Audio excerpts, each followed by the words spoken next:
And now, from Hermitage, Pennsylvania studios, coming to you live from the Shenango Valley, the best live show currently being done in the Shenango Valley, because it's the only show currently being done live in the Shenango Valley.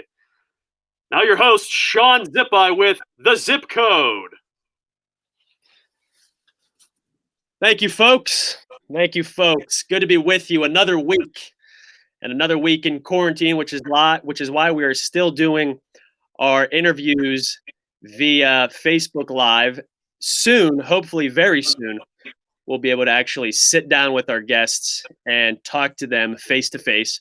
But for now, we are respecting with all of our guests the social distancing. Trust me, my next guest is definitely at least 6 feet away. Tonight we have David Jackson, one of Shenango Valley's very own, had a great career at Kennedy, then went on to our very own here in the Valley as well, Penn State.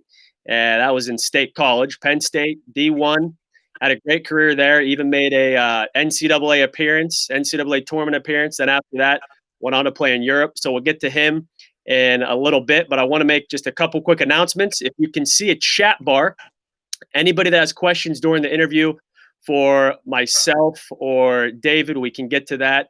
I will ask your question, I promise, unless there's an influx, then obviously I can't get to everything because we're not going to make this thing go for an hour. But I will get to your question as the best as I can. And also, if you can follow the Zip Code on Facebook, that will be great. And if you could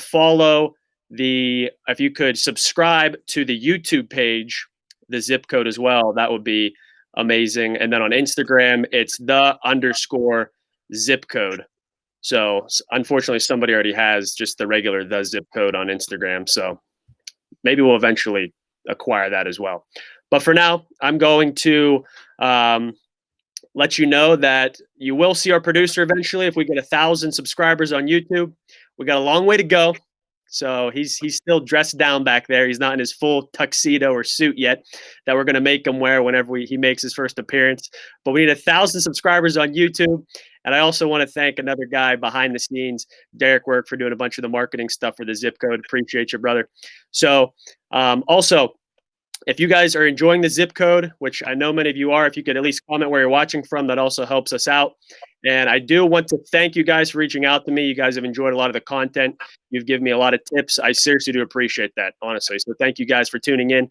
So without further ado, we are going to get to David Jackson. I'm going to bring Jackson in here. Here we go. There he is. David, thanks for being on the Zip Code, man. Man, thank you for having me. I appreciate it. Looking forward to it.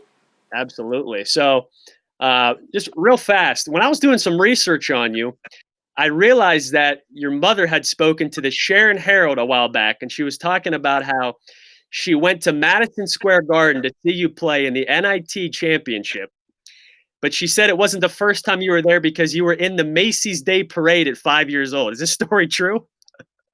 Yes, it's actually true. So in kindergarten, I was in the Macy's Day Parade. I was dressed in a chicken suit on a tortoise on one of the floats. Thank goodness this is pre-social media, so we actually have the VHS at the house and a couple of Polaroid pictures, but that's the only evidence you're going to find of that. I was going to say, so not only can we talk about, basketball, but maybe you can give us some insights on different parades as well.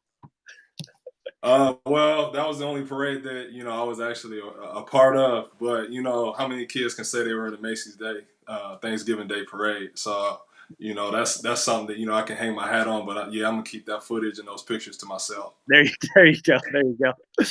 So we're gonna jump right in, man. And after a little bit, we will go to our the viewers' favorite part of the show, some rapid fire questions. But we'll get to just some of your background first. So we're looking at your basketball career as a whole. Obviously, you played at Kennedy, and then you went on to Penn State, and then over in Europe. So if we can start with just who introduced you to basketball, and then eventually, why did you pick basketball out of all the various sports? I was around it at a very young age. My mom was an athlete. She played, so she would do leagues, 3-on-3s, just pick up basketball. So she would always take me with her. So, I grew up watching her shooting on the side. When I was younger, I was, involved in, every sport, basketball, baseball, football. I ended up sticking with basketball just for the simple fact that I played baseball through Little League, and there was no 13 and 14 for Farrell Wheatland. To be honest, if there probably was, I probably would be playing baseball instead of basketball. I played football all the way up and through 8th grade. I was signed up to play in 9th grade, and then probably about a week before practices and things started, I said, you know what, I'm 6'4", 140 pounds. Like, yeah, this isn't gonna go well for me. So I ended up, sticking with basketball. So I thought it, kind of helped me out. But everything kind of worked out. But if there was an opportunity to play some baseball, 13 or 14 at Farrell, I probably would have, stuck with that because that was my favorite sport at the time. Wow. And you come from a pretty good bloodline. I saw that your mom was on the 1980 Olympic volleyball team. Yeah, she was. She was an Olympian. Unfortunately, that was the year that U.S. boycotted. So she didn't get a chance to actually compete in the Olympics, but she was on the team, did all the trainings in Colorado Springs. Wow. That's a heck of a bloodline, man. Oh yeah, absolutely. She always jokes that she's the best athlete and she would have beat me and all this. And I guess I can't argue with it. She's an Olympian, so I can't I can't hold a candle to that. Right. You got when it comes to sports, you're not wearing you got some good jeans. You're not wearing any Levi's or Lee jeans, man. You got some designer jeans right there as far as sport. Not at all. So I mean, your Kennedy career, graduated from Kennedy in '06, 1,609 points. And you said at the time you think that was around sixth in Mercer County, and now you're maybe 12th or 13th, which to me is pretty crazy over a 13 or 14-year period. That now you're 7 or 8 back, which I guess is great for the Shenango Valley considering. Yeah, absolutely. Yeah, I think at the time that I graduated, I think I was sixth in Mercer County in scoring. I think now it's around 13th, somewhere around that area. If you guys have come over and really put some points up, so it was one of those things where it's great. There have been so many people who have come down through Mercer County throughout the years, and so many great athletes. And it's always good when you can be mentioned with some of the greats because that's not really something I had set out to do. I was just playing. Actually, when I scored my 1,000th point, I didn't even know it. I wasn't gunning for it. I found out that I had scored in the state championship game my junior year, the year before, like a couple weeks before the season. So but yeah, it's great to be mentioned with a lot of those names on that list, and to see some of the guys that came behind me to pass that up and see them evolve and play has been great. So with when you scored your 1,000th point, then they didn't do like a huge celebration or anything because you didn't even know about it. I didn't know, so it happened in the in the state championship game, and that was kind of an intense game or whatever. Where we weren't really tracking the points. At the time, a lot of people weren't scoring 1,000, and it was only a few. It only happened for a few people. So the next year, going into my senior year, I just asked Mr. Evans, who took the stats for us, and I was looking at it, and I totaled it up. I said, "Oh, I have 1,000," and I think I ended the year with like 1,004 or something like that. So I was like, "Oh, I got it in the championship game." I was like, "I didn't even know." So That's pretty cool. So when you got to your senior year, then did you already know you were going to Penn State, or you decided that your yeah, senior year? I committed early, so I committed actually May of my junior year. So it was after the senior. So yeah, going into my senior year, senior summer of AAU, I had already committed to Penn State. So for some of the viewers that have no idea what that hmm recruiting process is like, can you just shed a little bit of light on what that was like for you? Yeah, so just as far as the recruiting process goes, it started for me pretty early. Probably before I was ready for it. Luckily I had a high school coach with some vision, so it actually schools were contacting me my freshman year before I thought I was ready. So I was able to take unofficial visits, visit places, visited like Ohio State, Pitt, Florida State, West Virginia, who was in my top two, Penn State, obviously. So I got a chance to, really go and see some schools. I received scholarship offers at the beginning of my junior year, or maybe even sophomore summers from Penn State and West Virginia. I decided to commit early before the live period in May. Um, of my junior year. So that the live period is when college coaches can come out and see you, just because I felt that I was ready. So that was one of the things that I didn't really have a lot of stress going into my junior year of AAU and also my senior year of playing. Nice. So as far as the AAU goes, did you play AAU maybe starting in 8th or ninth grade?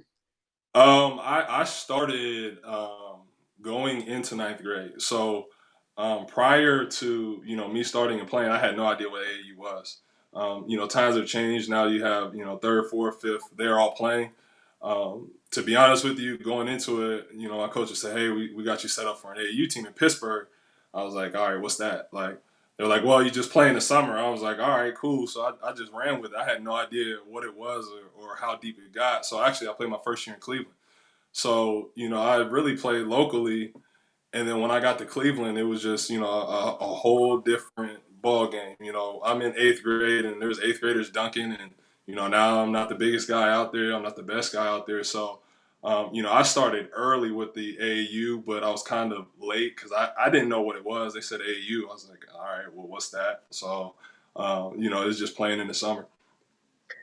Yeah, and to me, as far as sports go right now, I think one of the reasons why you're seeing so many kids develop and the skill that they have even at the high school level comes from them obviously starting 3rd, 4th grade. And it's not just them starting there, it's them actually going to these huge tournaments where they can actually see the other competition and go, wow, it's not just this little small pool that we have around my hometown, but now I'm seeing national talent and this is what I got to do to get to that level. So now everybody's hungry for that. Yeah, yeah, and definitely AAU has grown since 2002, whenever that was. Before it was kind of a niche, so really a lot of the people that were playing AAU were people who had high college aspirations or aspirations to get ranked. Now more so, you're seeing it more as games for young guys and also opportunities for kind of everyone to play. But there were very few people who were playing AAU at the time because it was more, focused on people who were trying to get to college, trying to get those looks and scholarship offers and playing in the live period. Yeah. So you graduate from Kennedy, you go on to Penn State right away. Why Penn State?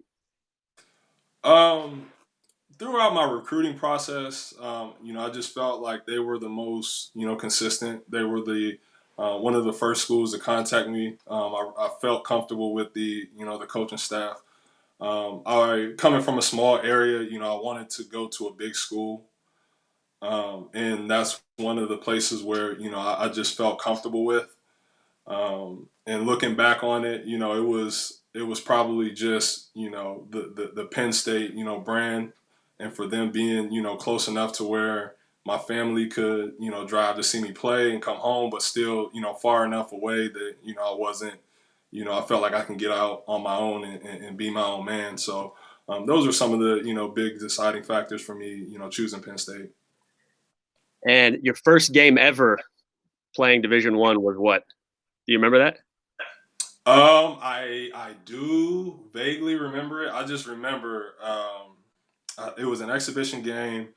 I want to say we were playing like either Shippensburg or Edinburgh, one of the two. I can't remember which one it was. And I just kind of remember about to check in, and I felt like I was gonna throw up. It's nasty, but I felt it was like in my chest right here. I was just so nervous.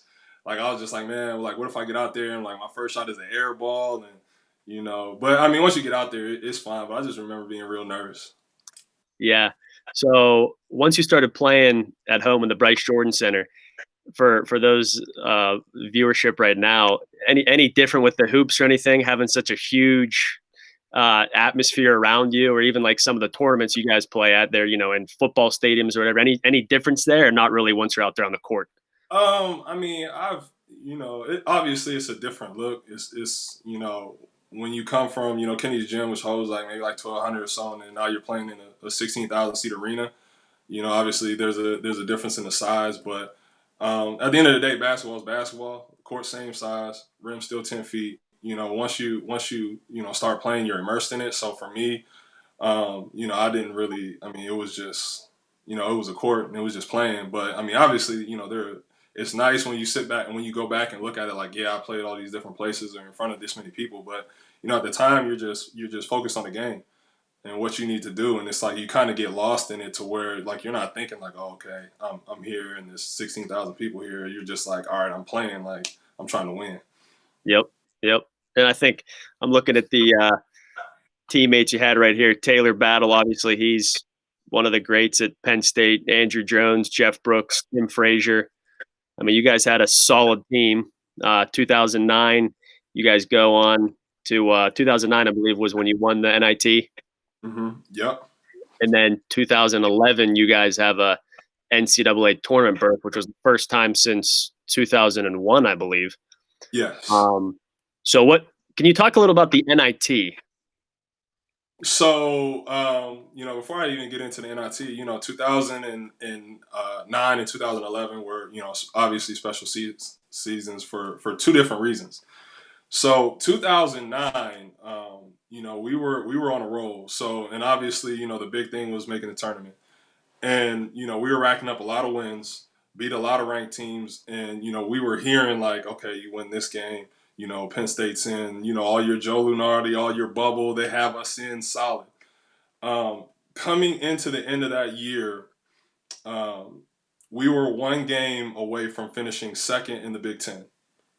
Right. So, obviously Big Ten is the best, basketball league in the country. I have facts to back it up if anyone wants to say it's ACC when I was there. But we're one game away from finishing second. But the way that it was a log jam, we go up to Iowa on a Saturday night or a Saturday afternoon game after playing a Thursday night 9 o'clock game. Meaning we were done with the game Thursday, probably like by the time you get home settled midnight. You fly out to Iowa City, play a 2 o'clock game at Iowa, which is one our time. So we start out early. We lose to them in double overtime, right? On two big bank shot threes.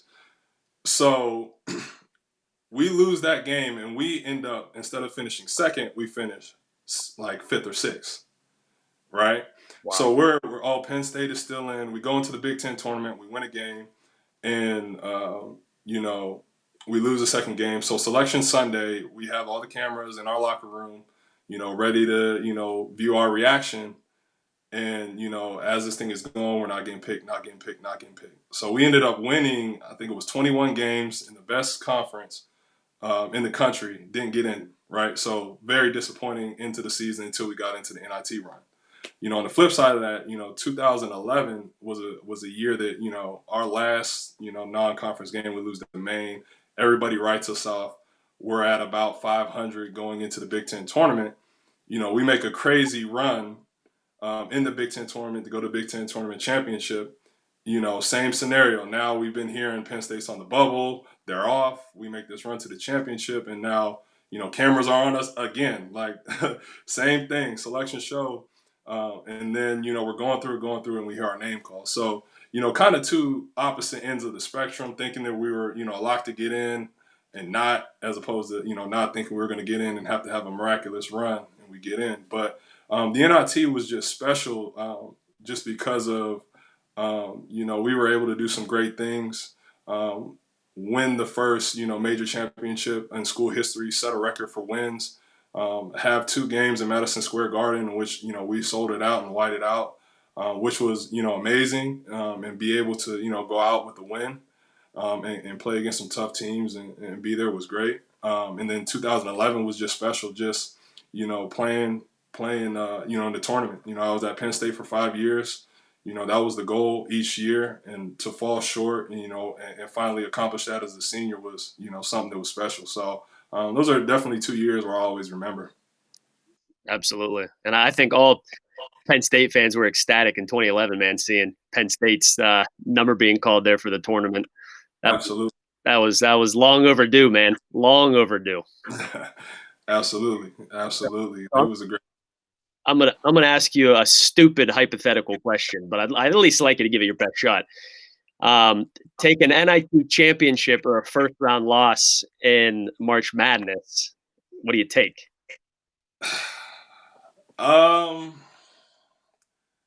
That's I don't know, that's kind of tough. Personally, I don't know. I would say anytime you can win a championship and get a ring is special. But there's nothing like the tournament. I don't want to take anything away from it, but I got a nice little ring sitting on the counter, from the NIT run. So selfishly, I'm gonna say, give me the NIT championship. But obviously, you get a chance to get in the NCAA tournament. It's nothing like it. So I mean, obviously, it's one of those things. If you shoot for the moon, you miss, you land among the stars. So. Yep, there you go. Well said. Well said. So at Penn State, you were number 15. Why number 15? I really didn't have any connection to the number. I won 32 in high school. That's the number I wanted. But ironically, the other David Jackson that was there at the time had it, so I couldn't get it. 5 was my AAU number, so that was the number I wore in AAU. Wanted that. The other kid had it, so I was like, you know what? I'm gonna just take 15. There you go. I got to take a super quick drink of this water here for our sponsor, Sheets. Sheets, one of their slogans, Sheets, feel the love. Thank you, Sheets, for the sponsorship of this program. Appreciate it.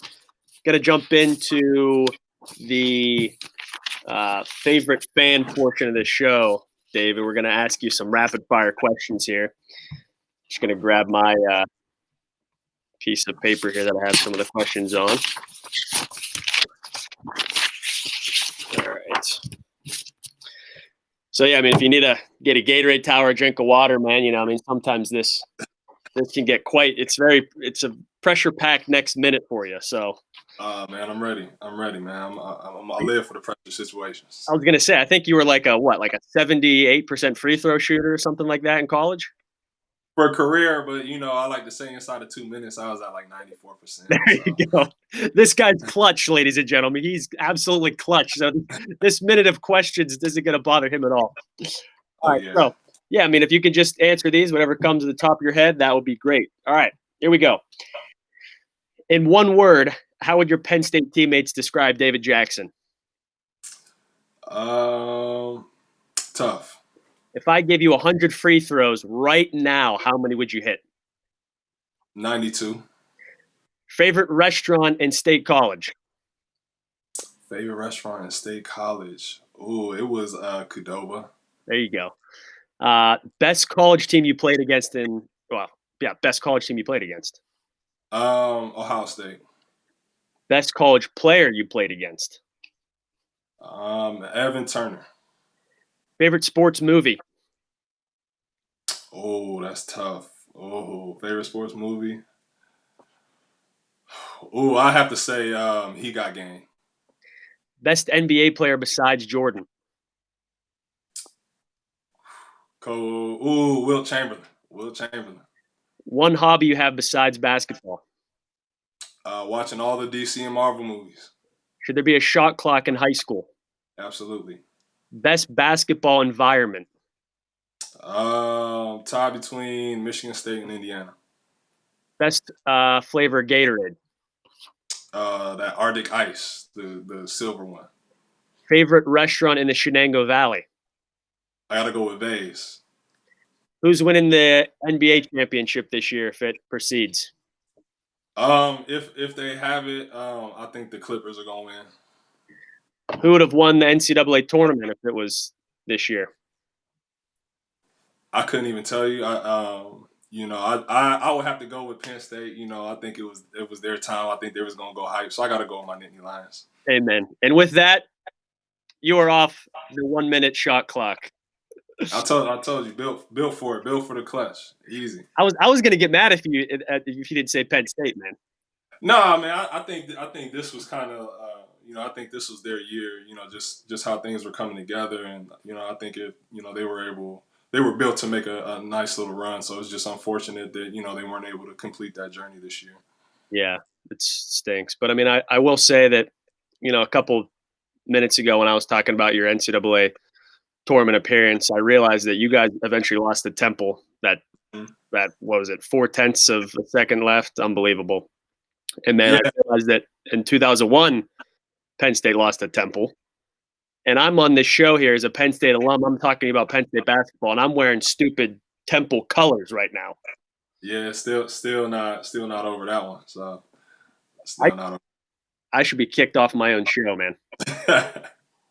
No, we'll give you a pass. We'll give you a pass on All right, this I one. appreciate that. But yeah, I mean that I was going back and watching those highlights, and yeah, I mean that shot he takes there at the end, Fernandez, that was unbelievable, and yeah, yeah, Yeah, it was. I mean, it was tough. Obviously losing, one of our top guys, Jeff Brooks, separated his shoulder, and for us to be able to fight, I know Taylor hit a big shot. He comes down. It's debatable. We probably traveled a little bit on the step through, but I thought Tim Frazier, he played some really good defense there. Guy steps through, hits a shot.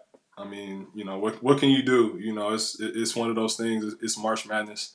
It happens, but it was a great atmosphere. Just it's too crazy. It was crazy. Two Pennsylvania teams go out to Arizona and play, and if you ever go back and watch that game and look at the crowd, I mean, the McHale Center in Arizona was packed, and it was just like big shot after big shot, and then crowds just going crazy. And that's the joy of and the beauty of the NCAA tournament. Everybody just kind of just roots for whatever teams and roots for a good game. So all these other fans that were here for other games are just going crazy over ours. And it's just we have been on the good end of a lot of buzzer beaters and clutch plays, and it just kind of goes around and comes back to you sometimes.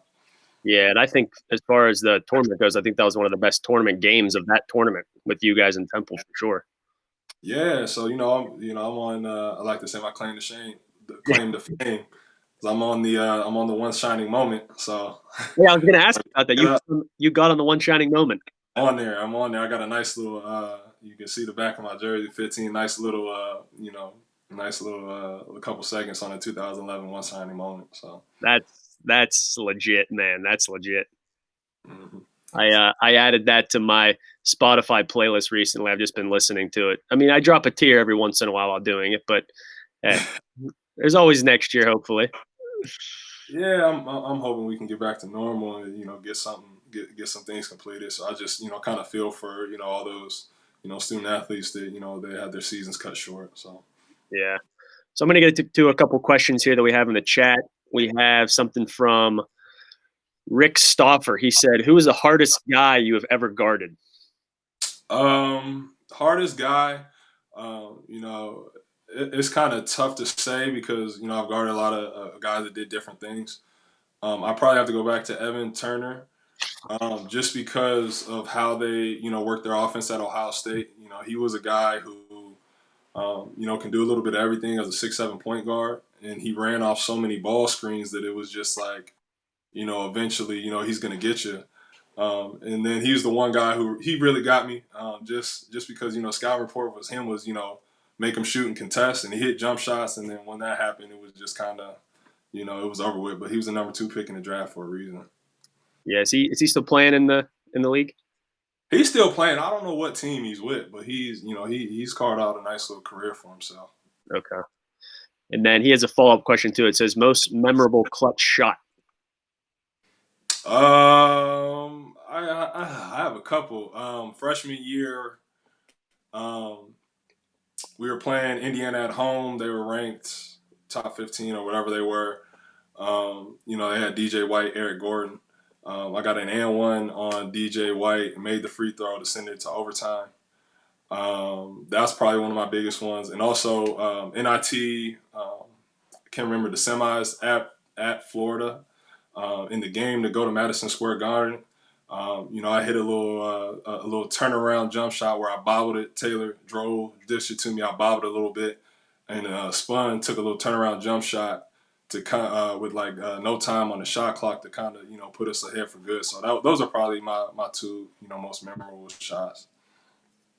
So after graduation, do you have a chance at the NBA? Do you know you're going overseas to play, or you just everything's up in the air? No, I wasn't. No, I wasn't an NBA guy. Like I know I have a chance to play professionally. NBA for me would have, I wasn't your prototype NBA guy. So my thoughts were, go overseas to, Europe and try to play over there. So 3 seasons over there, Portugal, Iceland, and Finland. How was the European basketball atmosphere?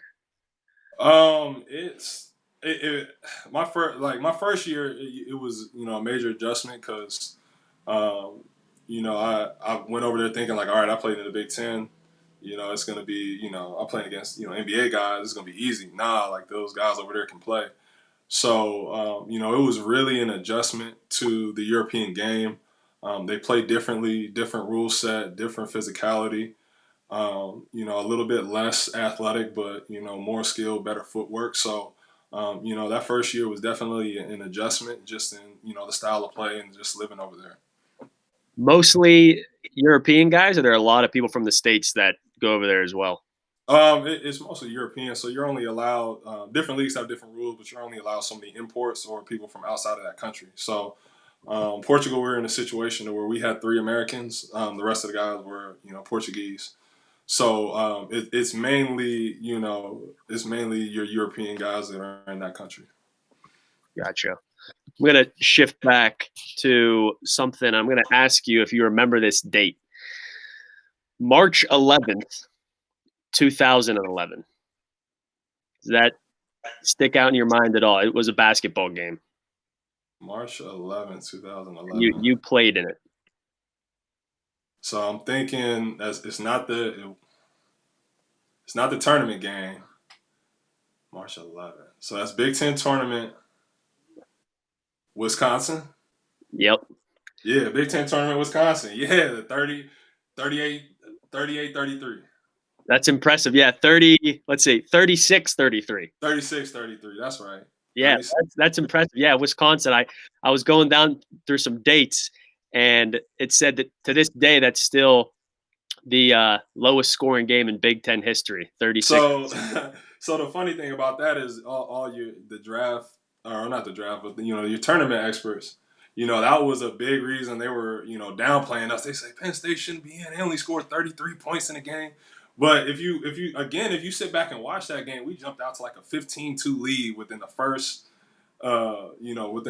like 5 or 6 minutes of the game, and then it was just a scoring drought. Like it was, yeah. But hey, we won, so I don't care. That we took care of business. But that's all that matters.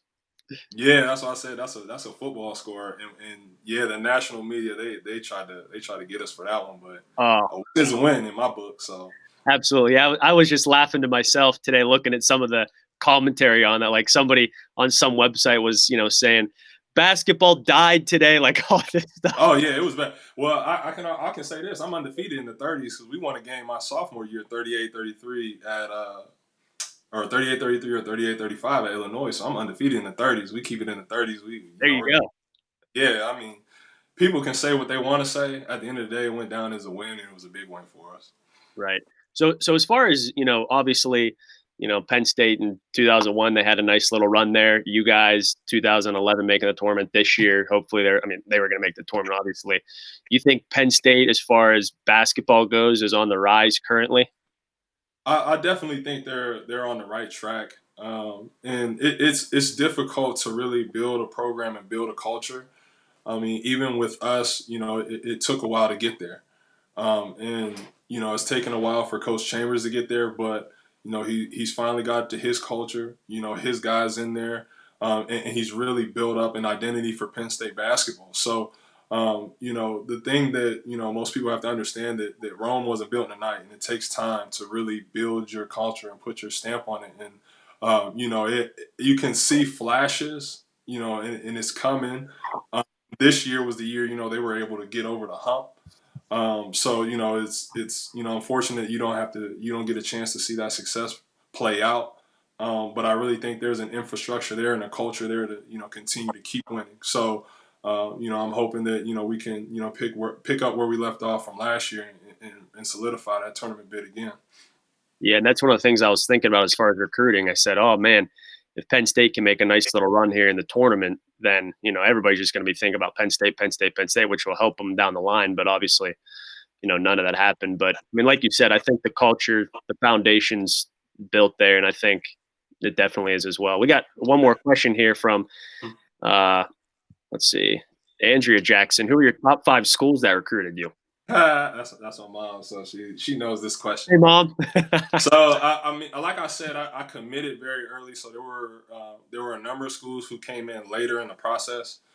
But at the time, it was Penn State, West Virginia, Florida State, Michigan, and Syracuse. Those were my top five. There were a few that had came late. I know there was Tennessee. Pitt was, recruiting me throughout the process. I just didn't think I was a good fit for Pitt, but I really liked Pittsburgh. I really liked actually another Valley guy, Coach Joe Lombardi was an assistant at the time. I had a really good relationship with him, Coach Dixon. And there was, a number of other schools. There was Buffalo, um, Wake Forest a little bit. I can't remember Michigan State, but there was a bunch of other schools and things. But that was kind of like my top five. But I committed early in the process. Yeah, and well, hey, we're glad you chose Penn State, man. You chose right.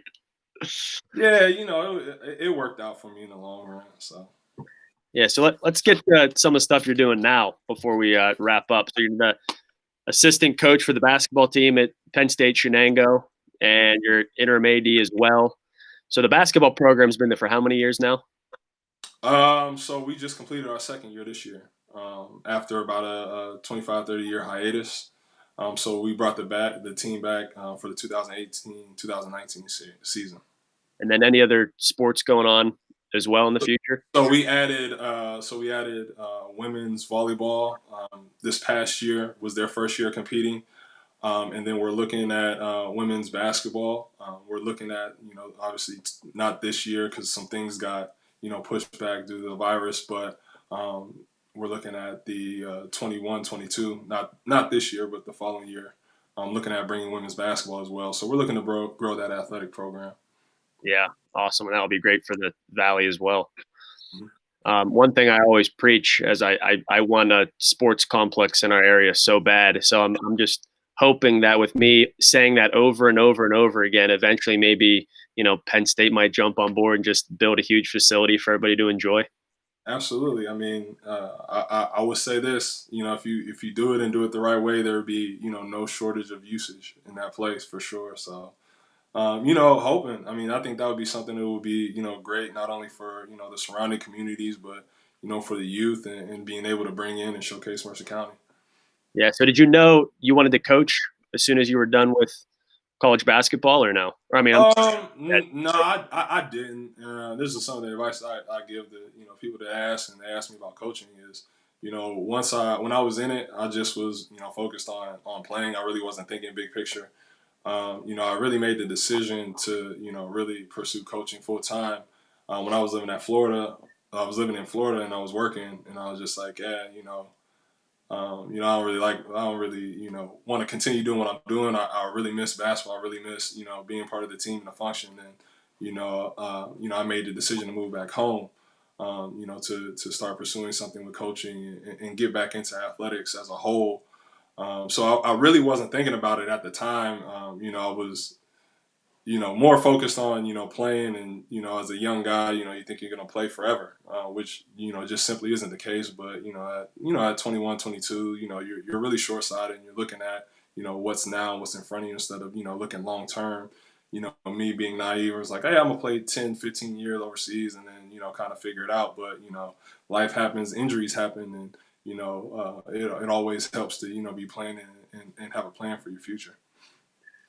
well, I definitely think there's something to be said too about yourself having a great career and being able to recruit people, and Jeff Evans as well at Penn State Shenango, and you guys teaming up there and bringing people into the Valley where I think you guys get a good response to the games. Last year, I see the gym being packed, which is good to see. It seems like a fun atmosphere as well at those games.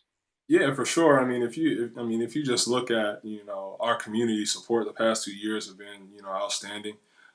There's not too many schools at our level that can consistently provide the amount of people that come to see us play, not only on the basketball side but on the volleyball side as well.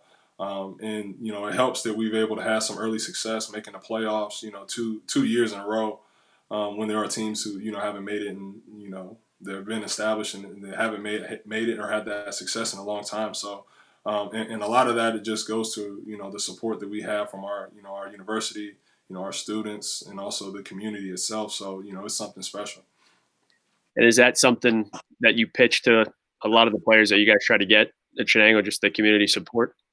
Yeah, absolutely. That, that's one of the aspects of it. The other aspect is we're in a unique situation to where, you can provide a Penn State, degree and an opportunity to, graduate from Penn State at a fraction of what it would cost, going to University Park, and especially now, with us having athletics and being able to, bring in guys from outside the area to come in and really showcase what we have and give people an opportunity to graduate with Penn State and still have an athletic experience. It's something that most other schools that are smaller, they just can't provide. Because once you graduate from Penn State Shenango, your degree doesn't necessarily say Penn State Shenango, it says Penn State University. So that means you're plugged into that alumni base and all of that, all the things that Penn State offers. Yeah. So what was one of the things that drew you back to the Shenango Valley, being, you're in Florida, you're overseas, you're wherever, then you come back to the Shenango Valley? What was one of the things that drew you back? Oh well, I had already made the decision that I wanted to come back home and kind of treat that as a base to go. Obviously this program was starting up, and I was able to have an opportunity to come in and apply for a position in coaching. And as I was applying for jobs and looking at some other things, I was lucky enough to apply for a position at the staff with the school, which outside of athletics has been great as well. Just getting a chance to really connect and be around the students and be on campus. So it really all kind of just kind of fell together. It was just kind of like a right place, right time type of thing. It really wasn't planned. It was more so, I was like, yeah, I decided that, I wanted to, start coaching. So I was like, all right, I'm going to go back home because, I know more people in Pennsylvania, in that area and in the Midwest than I do down south. And, it just happened to line up for me.